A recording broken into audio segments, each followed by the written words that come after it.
네, 매일 성경 본문에 따라서 그 전주에 있었던 한 본문을 택해서 주일 말씀을 나누기로 이렇게 1월부터 정하고 지금 진행하는 가운데 있는데, 창세기로 시작했다가 또 이제 마태복음으로 넘어갔습니다. 공교롭게도 작년 우리가 한 반년 이상 마태, 마가, 누가, 요한 사복음서를 가지고 예수님의 이 생각, 예수님의 사상에 대해서 저희들이 좀 생각해봤던 그런 경험이 있기 때문에 좀 우리가 묵상하는 구절과 또 지난해에 우리 나눴던 말씀 구절과 겹치는 부분들이 좀 있습니다만은 하나님의 말씀이 항상 그렇듯이 또 읽고 또 묵상해도 새로운 은혜를 주시는 줄로 믿습니다. 작년에 저희가 한 열몇 번, 16번인가 메시지를 제가 나눈 기억이 있는데요. 그 중에 사실 이 산상설교는 나누지 않았었어요. 이전에, 오래전에 함께 나눴던 기억이 나는데, 그래서 오늘은 특별히 마태복음 5장 1절로 12절에 나와 있는 말씀을 중심으로 해서 이 하나님 나라를 가르치신 예수님의 이 모습, 또 이 내용을 저희들이 살펴보려고 합니다. 예수님이 이 땅에 오셔서 하시고자 하셨던 일이 무엇인가, 여러분 여러 가지로 답하실 수 있을 거예요. 날 위하여, 우리를 위하여 대신 대속의 십자가를 지시고 돌아가시기 위해서 오셨다. 굉장히 옳고 또 우리가 많이 나누는 그런 답입니다. 근데 조금 더 이렇게 큰 틀에서 이야기를 하자면 가장 좋은 답은 뭐냐면 하나님 나라를 선포하기 위해 오셨다. 또 하나님 나라를 우리에게 가지고 오시기 위해서 오셨다. 하나님의 나라를 세우시기 위해 오셨다. 뭐 이런 여러 가지로 설명할 수 있을 것 같은데, 그 핵심은 하나님의 나라입니다. 하나님의 나라가 복음서의 중심입니다. 그러니까 하나님의 나라에 대한 관점으로 보지 못하면 사실은 복음서를 이해하기가 어렵습니다. 만약의 경우에 우리가 좀 일상적인 그러한 이 구원의 개념, 구원은 뭐냐, 우리가 예수 믿고 죽으면 천당 가는 거다, 뭐 이런 식으로 현세와는 완전히 격리되어 있는 어떤 내세의 개념으로만 구원을 이야기한다면 복음서가 이해가 좀 안 될 겁니다. 왜냐하면 복음서 속에는 그것보다는 훨씬 더 격렬한 이 현 시대 속에 역사하는 하나님의 나라의 모습을 그려주고 있기 때문에 사실 그것을 이해하고 하나님의 나라의 관점에서 그것을 우리가 바라볼 때 이 말씀들이 오늘도 우리에게 피부에 닿는 그런 말씀으로 온다는 것이죠. 예수님께서 그의 공적인 사역을 시작하실 때에 처음 하신 말씀, 여러분 잘 아시는 대로 4장 17절에 이때부터 예수께서 비로소 전파하여 이르시되 회개하라 천국이 가까이 왔느니라 하시더라 했습니다. 여기 천국이라는 말과 신국, 하나님의 나라라는 말은 동일한 의미를 갖고 있습니다. 그냥 다른 뉘앙스로 쓰여졌을 뿐이지 내용은 똑같습니다. 하나님의 나라, 천국은 하나님께서 왕으로 다스리는 나라이고요. 예수 그리스도는 바로 기름 부어서 이 땅에 오신 왕입니다. 그를 그래서 그리스도라고 부릅니다. 기름 부음 받은 자, 메시아, 왕이라는 뜻이고요. 그는 하나님의 나라로 똘똘 뭉쳐 있습니다. 예수님이 계시면 하나님의 나라가 현실화되는 것이고, 예수님이 안 계시면 하나님의 나라가 사실상 현실화될 수 없는 거죠. 그래서 예수님과 그의 성령의 역사로 말미암아 오늘도 우리가 하나님의 나라의 역사가 어디든지 우리 가운데 이루어질 수 있다고 믿는 것입니다. 여기에 회개하라라는 말씀을 하셨는데요. 이 회개라는 말은 돌이키라는 말이지 않습니까? 그러면 천국이 지금 왔는데, 예수님이 우리 앞에 오셨는데 먼저 돌이키라라는 말씀은 무슨 말씀일까요? 여러분, 여기 예수님이 천국이 가까이 왔다는 말은 우리의 참된 주인, 참된 왕이 오셨다라고 하는 말이죠. 이제는 우리의 진정한 주인이 온 거죠. 그러면 이전에 우리의 주인은 누구였을까요?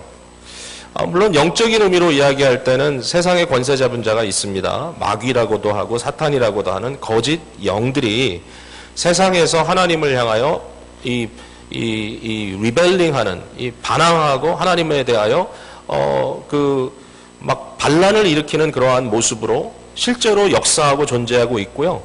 인격체인 인간들이 이 죄와 이 죄의 영향으로 인하여서 끊임없이 그런 사탄의 이끌림 속에 빠져 있는 모습들을 보게 되죠. 그래서 궁극적으로 이것은 어두움의 나라요, 사탄의 나라임이 분명합니다. 그러나 우리가 알죠. 사탄도 하나님의 허락 없이는 아무것도 할 수가 없는 존재니까 사실은 하나님의 나라를 이길 힘은 아무에게도 없습니다. 결국 하나님의 나라입니다. 그럼에도 불구하고 하나님께서 허용하시는 가운데 우리에게도 그런 심각한 이런 이 혼동의 문제가 있는 거죠. 사실 사람들의 삶을 들여다보면요, 우리 자신도 인클루드 해가지고 우리도 포함해서 보면 얼마나 우리가 우리의 나라를 만들어 가려고 하는지 몰라요. 우리 자신의 나라. 왜 그렇게 우리 가운데 다툼이 있고 서로에 대해서 질투가 있고 서로에 대해서 참 이런 막 미움과 심지어는 분노 같은 것이 폭발되는가 따져보면 마음속 깊은 곳에 이 하나님 나라에 대한 개념과는 상반되는 나의 킹덤을 만들어 가려고 하는 그러한 의지들을 우리가 다 갖고 있습니다. 어떨 때는 이것이 지극히 비참한 상황으로 드러나죠. 인간관계 다 깨지고 몸도 망가지고 또 심지어는 술이나 마약이나 이런 잘못된 아주 우리를 파괴시키는 그러한 서브스턴스의 노예가 돼서 살아가기도 하고 도박 같은 이상한 버릇에 들여가지고 인생이 무너지기도 하고 이런 모습들이 실제로 나타나기도 하죠. 근데 또 많은 경우에 굉장히 점잖아 보이고 굉장히 sophisticated 보이고 교육도 많이 받고 세상에서 잘 살아가는 것 같고 굉장히 잘 나가는 사람 같은데 그 안을 들여다보면 아주 자아로 똘똘 뭉쳐 있고 그 안에는 아주 교만한 자기중심적인 스피릿으로 똘똘 뭉쳐 있어서 결국 그것을 들여다봤을 때 결국은 자기의 나라를 지금 만들어가고 있는 그러한 모습을 볼 수 있는 겁니다. 예수님께서 지금 말씀하시는 건 그런 거죠. 자, 이제 너희가 잘못된 거짓된 충성심, 이 false loyalty로부터 돌아서라. 온전히 하나이신 하나님, 한 분이신 하나님, 그분에게로 돌아서라. 오직 예수 그리스도가 이제 오셨으니까 그분께 우리의 모든 충성을 드리는 삶으로 돌아서라라고 하는 것이죠. 주인이 바뀌어야 된다는 것입니다. 그게 복음서의 주된 콜링입니다. 우리의 주인이 누구인가? 우리의 주인이 누구인가? 여러분, 결국은 하나님 나라의 관점에서 본 구원은 우리가 바른 주인, 선하신 왕을 주인으로 모시는 겁니다. 우리의 주인으로. 그러니까 오늘 이 시대는 사실 이런 시대가 아니잖아요. 정치 시스템이나 여러 가지로 봤을 때 이 하나님의 나라, 킹덤, 왕국 이런 게 좀 생소하지 않습니까? 그래서 가끔은 우리는 옛날 중세기나 이런 영화를 보면서 거기에 나타나는 충성심, 또는 군대에서 군인들이 가지고 있는 어떤 절대적인 충성심 이런 걸 보면 굉장히 마음에 감동이 올 때가 있잖아요. 우리 모두가 다 참된 주인을 만나고 싶고 우리가 정말 신뢰하고 우리의 모든 것을 던지더라도 조금 더 불안하도록 만들지 않은 진정한 주인을 만나고자 싶은 마음은 모든 사람들이 갖고 있는 마음이라고 생각합니다. 여기에 구원이 있습니다. 참된 구원은 우리의 진정한 주인, 참된 그분을 만나는 것이고 바로 그분은 그리스도라고 복음서가 소개하고 있는 것입니다.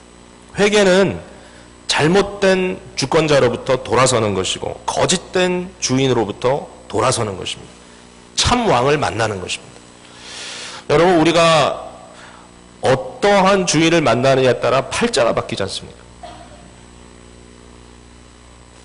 여자나 남자나 누구를 만나서 결혼하느냐가 진짜 팔자를 바꿔놓지 않습니까? 굉장히 좌절된 얼굴들을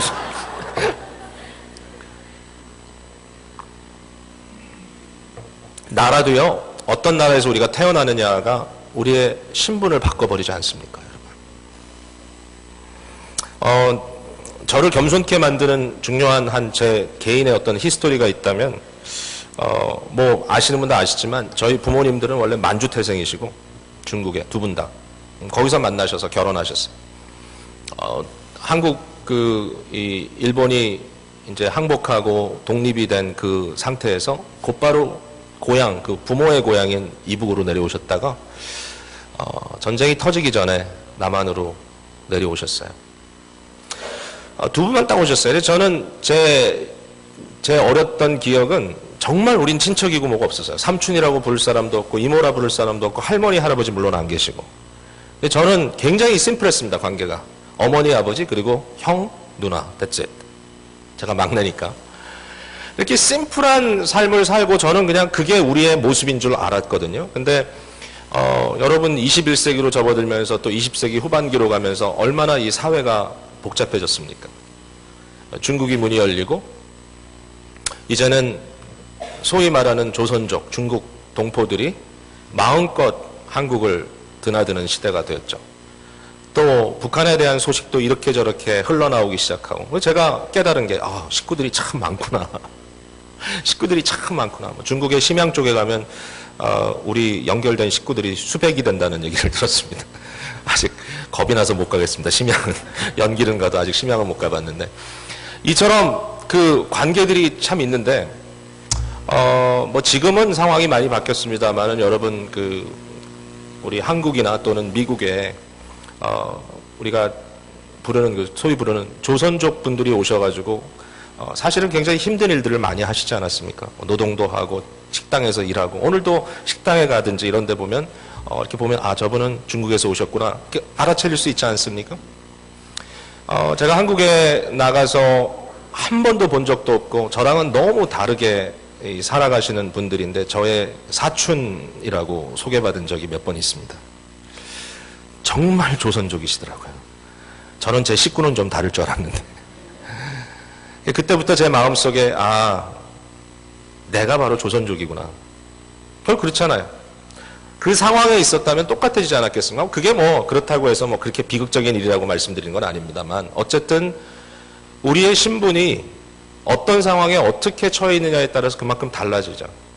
미국에 살고 있는 또 이북에 살고 있는 우리의 사촌 또는 우리의 삼촌, 이모, 너무 달라요, 형편이. 주인을 어떻게 만나느냐에 따라, 내가 누구에게 속해 있느냐에 따라서 완전히 바뀌어지는 거죠. 그러니까 팔자 고치기 원하는 사람은 예수 믿는 겁니다.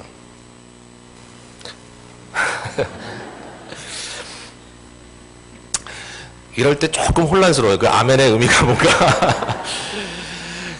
여러분, 진짜 이 팔자를 고친다는 말이, 저는 뭐 이 팔자가 뭔지 잘 모르겠어요, 솔직히. 그런데 그 말은 우리의 주인이 바뀌면서 우리의 영적인 아이덴티티가 바뀌고 정체성이 바뀌고, 그러므로 우리의 삶의 목적과 소망과 다 바뀌어버리는 거죠.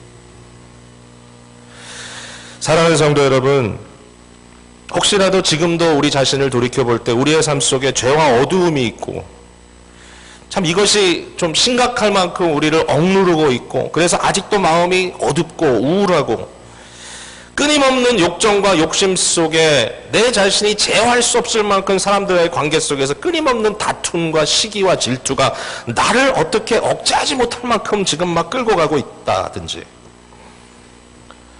내 주위에 있는 사람들과의 관계 또는 가족과의 관계를 보니까 참 이해심이라고는 요만큼도 없고 끊임없이 미움과 심지어는 증오, 이러한 것들이 나의 나라라면, 오늘 예수님께서는 또 한 번 우리에게 본질적으로 부르시는 것 같아요. 돌아서라. 내가 다스리는 하나님의 나라가 지금 왔다. 이 하나님의 나라에 대한 기대감이 우리 속에 넘쳐나게 되기를 바랍니다. 예수님께서 하나님의 나라에 대해서 가르쳤어요.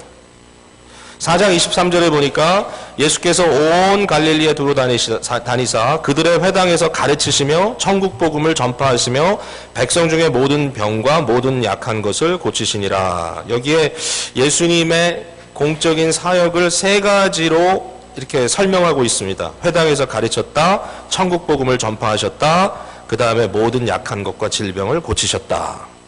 이 예수님의 세 가지 사역입니다. Teaching, Proclaiming, Healing.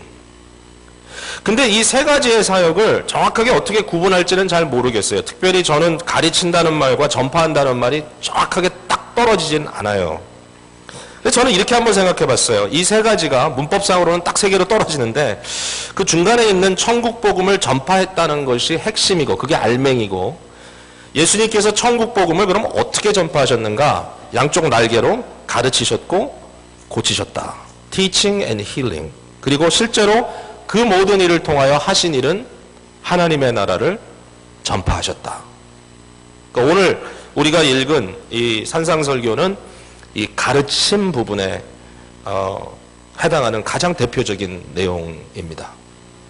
그래서 마태복음을 이제 읽다 보면, 여러분이 묵상하시다 보면 계속 반복적으로 가르치는 부분과 힐링하는 부분과 가르치는 부분과 힐링하는 부분과 이것이 계속 반복적으로 나타나는데, 실제로 가르침의 의미가 예수님의 사역을 통하여, 힐링을 통하여 나타나고, 또 힐링의 의미가 가르침을 통하여 설명되고, 계속 반복되어 가다가 결국은 사탄과의 그 결정적인 쇼다운 있죠. 예수님께서 십자가에서 죄와 이 어두움의 세력과 부딪혀 싸우시고 결국은 다 이루었다 승리하시고 어두움과 죽음의 세력까지 완전히 잠재우시는 부활 승리로 말미암아 예수님의 나라가 영원토록 견고하게 세워지고 그것이 이제는 땅끝까지 전파되는 이러한 일이 오늘까지 이제 이어지고 있다고 보면 되겠습니다.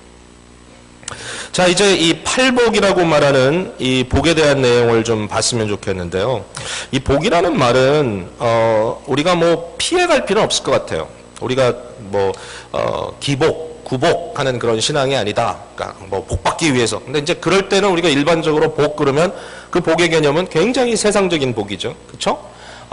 뭐 건강하고 장수하고 뭐 돈 많이 벌고 부유하고 자녀들이 잘 되고 뭐 이런 등등 뭐 우리가 세상에서 말하는 뭐 오복 뭐 하여튼 이런 복들이 딱 우리 속에 마음속에 깔려 있기 때문에 복을 받는다 그러면 뭔지 몰라도 세상에서 그냥 흥청대고 잘 살 것 같은 그러한 생각을 하게 되는데 사실은 성경이 말하는 복은 너무 분명하죠. 성경이 말하는 복은요 이런 거예요. 하나님의 은혜로 우리의 삶이 현세와 내세 통틀어서 형통하는 거예요. 형통하는 거. 하나님의 방법대로 우리의 삶이 형통하는 겁니다. 그리고 무엇보다 중요한 것은 뭐냐면 복은 뭐냐면 하나님으로부터 정말 복된 삶이 우리 속으로 생명력으로 흘러 들어오는 거예요. 그거의 궁극적인 표현은 영생이라고 하는 풍성한 abundant life죠. 그러니까 결국 이 복이라는 것은 모두가 원하는 것이고 또 우리가 반드시 원해야 하는 것이고 이것을 통해서 우리의 인생이 더 의미가 있고 더 무게가 있고 더 가치가 있고 더 영광스럽고 더 우리도 기뻐할 뿐만 아니라 하나님을 영화롭게 하는 그러한 삶이 되는 거죠. 근데 이 복의 중심이 뭐냐? 예수님께서 말씀하십니다. 이것이 복된 것이다. 뭐가 복된 거죠? 천국을 갖는 것이 복된 것이라는 것이죠. 이 팔복의 첫 번째와 마지막에는 똑같은 약속을 주십니다. 심령이 가난한 자는 복이 있나니 천국이 그들의 것입니다. 또 마지막 의를 위하여 박해를 받는 자는 복이 있나니 천국이 그들의 것입니다. 그러니까 우리의 복은 천국을 소유하는 겁니다. 하나님 나라의 백성이 되는 겁니다. 이게 가장 핵심적인 은혜요 복이라는 것입니다. 구원이 이거라는 것이죠. 이 본문을 읽을 때마다 여러분 반응이 어떨지 모르겠어요. 읽을 때마다 야, 참 아름답다, 멋있다, 다 이렇게 살면 좋겠다, 뭐 이런 생각도 하고요. 어제 또 우리 교육자들과 함께 이 말씀을 나누면서 서로 묵상했는데 그런 얘기도 솔직히 하더라고요. 이 부분을 볼 때마다 좀 마음이 죄책감이 생긴다, 무겁다. 그 무거운 마음은 무슨 의미일까요? 다른 게 아니라 여기서 예수님께서 말씀하시는 이런 그 복된 사람, 이 복된 사람의 표현이 나는 좀 비껴가는 것 같다. 심령이 가난한 자, 자신을 비워내는 자, 오직 하나님만 갈망하고 세상의 모든 체험을 거부하는 자. 근데 이런 얘기가 나오는 거죠. 내가 내 인생을 보면 너무 그냥 편안하게 누리며 살아가는 것 같다. 내가 이렇게 누리며 살아도 되는 건가? 뭔지 몰라도 나는 하나님의 나라와는 거리가 먼 것 같고 내 인생은 그냥 너무나 그냥 세상에 안주하고 있는 것 아닌가?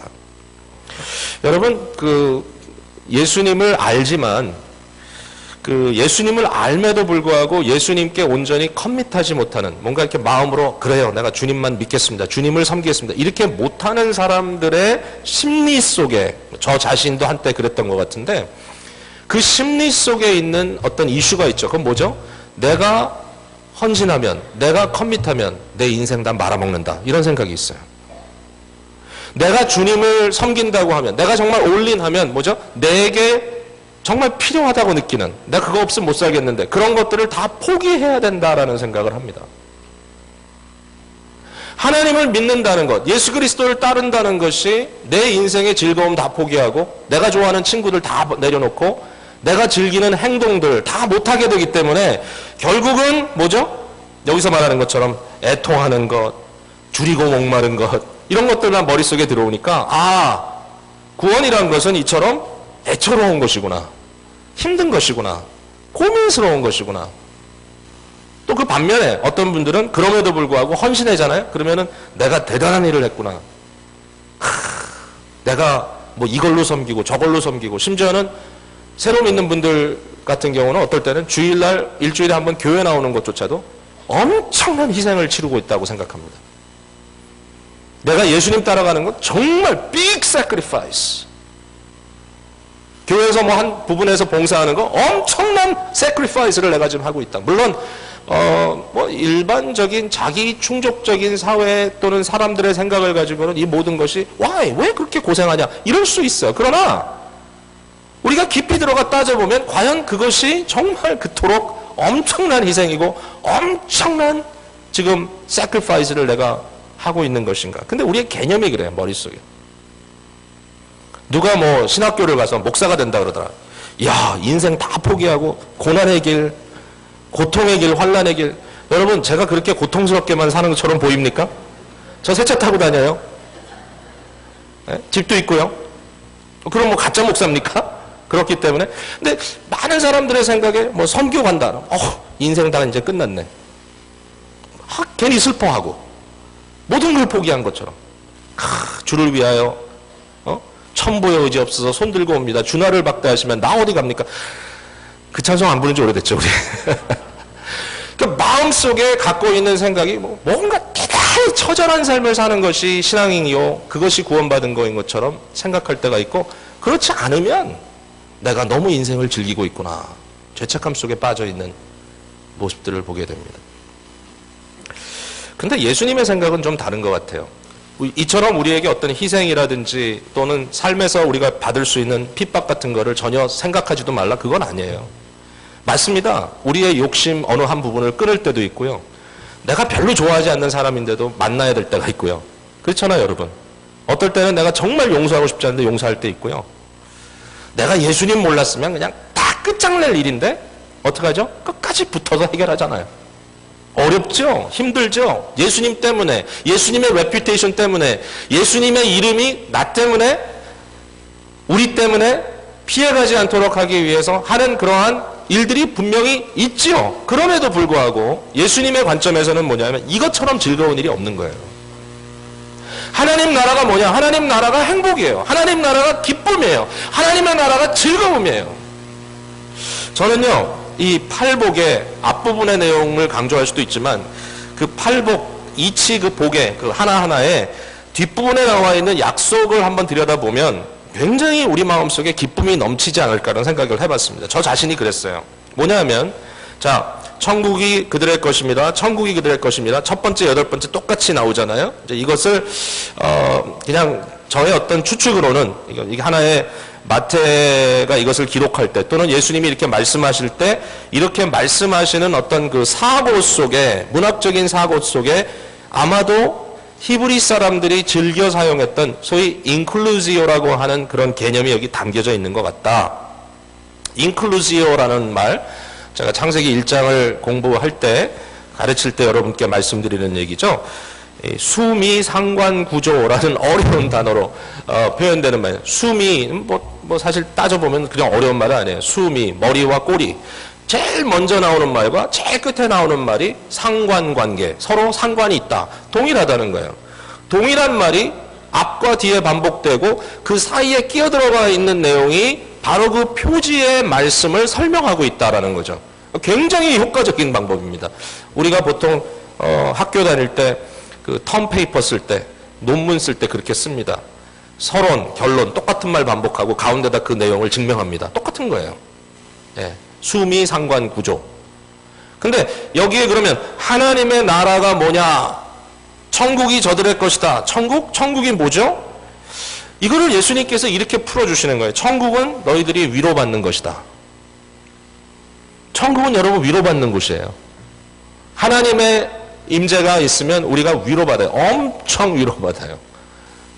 어떨 때는 막 저희가 너무 원통한 일이 있고 그래서 막 기도하잖아요. 하나님, 진짜 이건 아니지 않습니까? 내가 왜 이 수모를 당해야 됩니까? 그럴 때 있어요. 그죠? 아마 여러분도 그런 일 있을 거예요. 심지어는 억울한 일을 당할 수 있을 거예요. 돈을 뜯길 수도 있고요. 정말 힘 있는 사람, 그죠? 돈 있는 사람, 랜드로드 이런 사람들 때문에 정말 내 인생이 꼬이고 힘들어지는 경우들이 있을 거예요. 뭐 완전히 다 망할 것 같아요. 너무너무 힘들어요. 그런데 주님께 기도하고 주님께 다 내려놓고 주여 나 어떻게 하면 좋습니까? 라고 기도할 때 이상해요. 하나님께서 위로해 주실 때가 있는데요. 눈물은 하염없이 쏟아지는데 마음이 그렇게 평화로울 수가 없어요. 너희가 세상에서는 환난 당한다, 핍박당한다. 그러나 기뻐하고 즐거워하라. 왜? 천국이 너희 것입니다.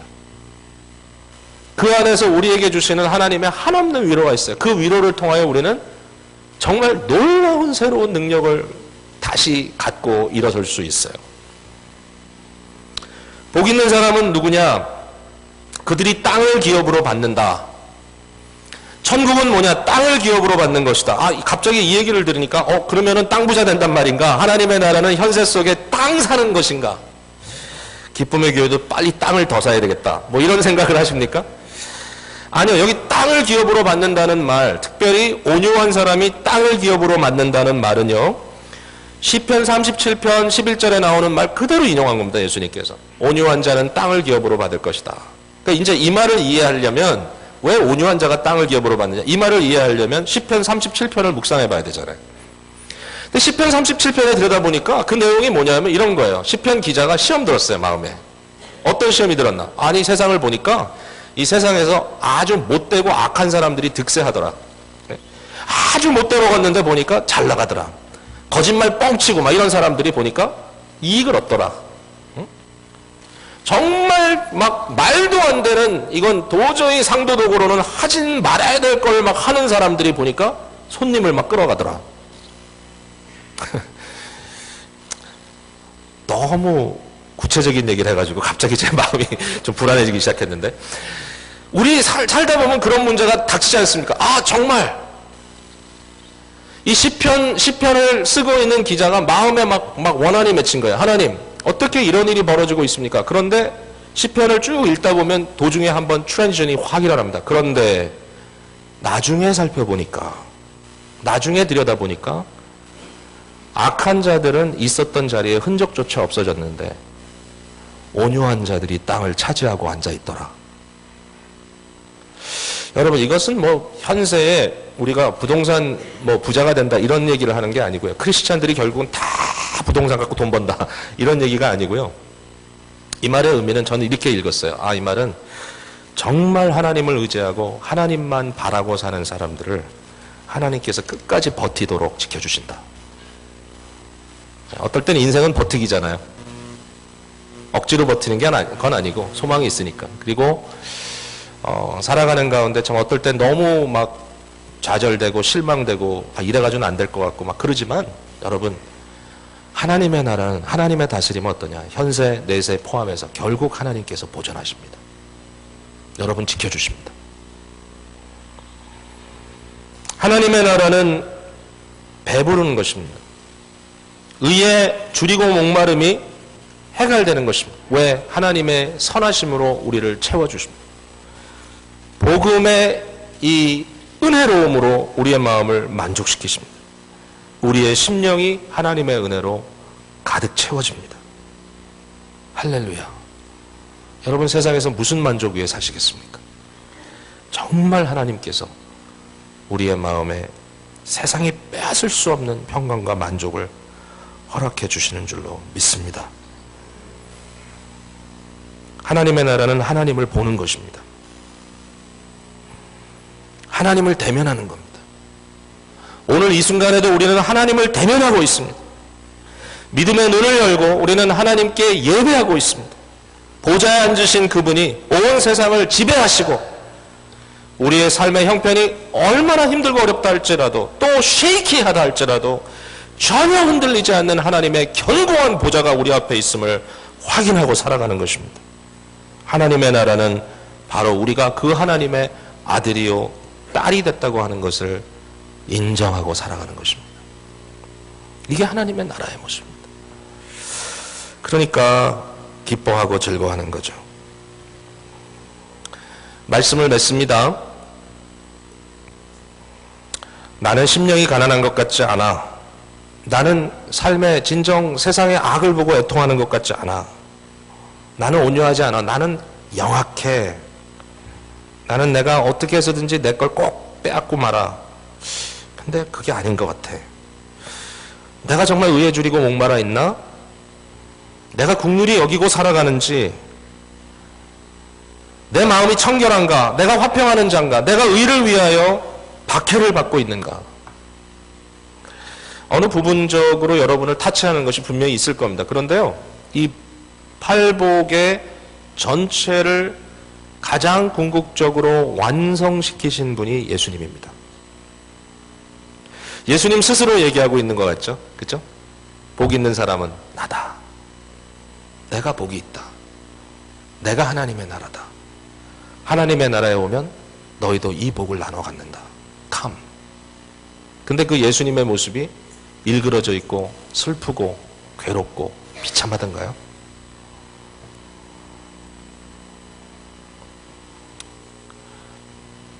마지막 11절, 12절에 나오는 그 클라이맥스를 한번 생각해 봅니다.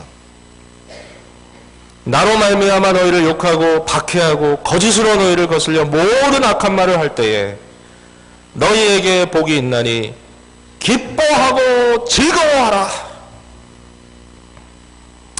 아, 이걸 좀 더 멋있게 표현하고 싶은데, 산에 올라가셔서 제자들을 앉혀놓고 이 말씀을 지금 조목조목 선포하고 있는 그 예수님의 모습을 한번 생각해 보자고. 마이크도 없어요.